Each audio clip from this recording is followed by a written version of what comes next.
علی بھائی اگلا سوال یہ ہے کہ نماز میں امامت کی شرائط کیا ہیں؟ نماز میں امامت کی شرائط کے اوپر بھی میرا ایک کلپ چڑھا ہوا ہے کہ جی وہ کیا کلین شیف شخص نماز پڑھا سکتا ہے. تو میں نے اسے بتایا کہ بھئی داڑھی ہونا الگ سے ایک سنت، میرے نزدیک تو داڑھی فرض ہے، مسئلہ 33 میرا ریکارڈڈ ہے. البتہ یہ جو امامت کی شرائط آئی ہیں صحیح مسلم میں 4 آئی ہیں. سب سے زیادہ جس کے پاس قرآن کا علم ہو، قرآن کی قرات بھی وہ صحیح جانتا ہوں، یعنی اس کو عربی صحیح آتی ہو، عربی ترجمے والی نہیں، یعنی عربی پرونونس کرنی، یہ نہ ہو کہ وہ زبر کو زیر پڑھ رہا ہو، زیر کو پیش پڑھ رہا ہو، یا جو ہے وہ الحمدللہ ہی کو ہے پڑھ رہا ہو، یہ نہ ہو، مجہول نہ پڑھ رہا ہو، معروف پڑھ رہا ہو. اور قرآن کے علم میں بھی برابر ہے تو مسلم شریف میں الفاظ ہے پھر جس کے پاس سنت کا علم زیادہ ہے، سنت میں بھی برابر ہے تو پھر جس نے ہجرت پہلے کی ہے، یعنی اس زمانے میں وہ سینئر صحابی تصور ہوتا تھا. آج کے دور میں بھی دیکھا جائے کہ جو دین میں زیادہ سینئر ہے، اس میں عمر نہیں ویسے، اور اگر اس میں بھی برابر ہے اس کے بعد چوتھے نمبر پہ عمر دیکھی جائے گی.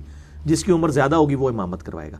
لیکن جس کی عمر زیادہ ہے اور انہوں آندہ جاندہ ککھ نہیں، یا وہ داڑھی بہت ہی لمبی ہے، یا مسجد رولا زیادہ پالندہ ہے، تو اس لیے اب اس کو امامت نہیں قرآن.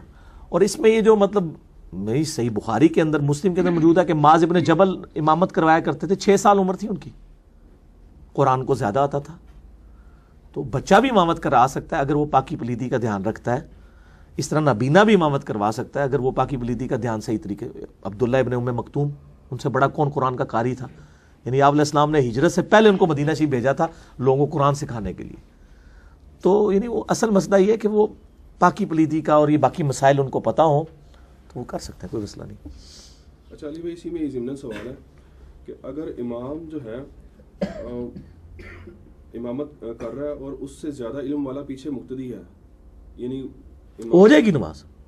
جی صحیح مسلم میں آپ دیکھیں نا، شروع میں ہی آپ کو طہارت والے چیپٹر میں حدیث مل جائے گی کہ نبی علیہ السلام ایک دفعہ یہودیوں کا مقدمہ نپٹانے کے لیے گئے ہوئے تھے. تو اب صحابہ کرام انتظار کر رہے ہیں، غروب آفتاب ہو رہا ہے، عصر کا وقت نکل رہا ہے. الٹیمیٹلی صاحب نے ڈیسائیڈ کیا کہ ٹھیک ہے آپ سب نے ہو سکتا ہے صحابہ کے ساتھ گئے اندر ہی جماعت کروا لی ہو، تو ہم یہاں پہ جماعت قائم کرتے ہیں. تو عبد الرحمن بن عوف کو انہوں نے آگے کیا. عبد الرحمن بن عوف رضی اللہ تعالیٰ نے نماز پڑھائی، 1 رکعت گزری تھی کہ نبی علیہ السلام تشریف لے آئے. اب صحابہ نے وہ تطبیق کرنے والا معاملہ کر دیا، سبحان اللہ، عورتیں ہوں گی تو یوں کریں گی، سبحان اللہ. صحابہ کرام نے کہا کہ یعنی مصلی چھوڑ دیں. اس طرح کے واقعات حضرت ابو بکر کے بارے میں ہیں، انہوں نے تو مصلی چھوڑ دیا، حضور کے کہنے پہ بھی مصلی پہ نہیں رہے. ان کا ابھی قحافہ کے بیٹے کی کیا مجال کہ وہ نبی علیہ السلام کی موجودگی میں امامت کروائے، تو نماز امامت ہی چھوڑ دی اور نبی علیہ السلام نے آ کے مکمل کی. بخاری مسلم حدیث ہے.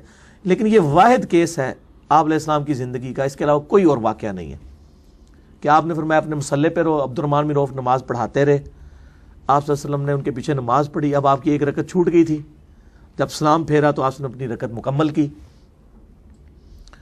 اور یہ عبد الرحمن بن عوف کی وہ خصوصیت ہے جو کسی صحابی کو حاصل نہیں ہے.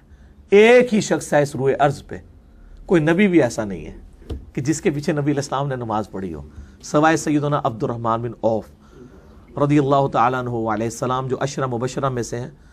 اور آپ سمجھیں کہ یہ حضرت ابو بکر، حضرت عمر، حضرت عثمان تینوں کے لیے یہ وزیر اعظم کا درجہ رکھتے تھے سیدنا علی کے بعد.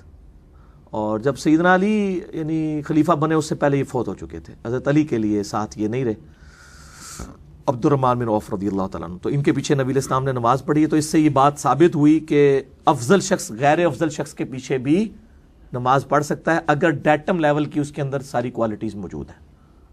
ٹھیک ہے، تو پڑھ سکتا ہے، کوئی مسئلہ نہیں.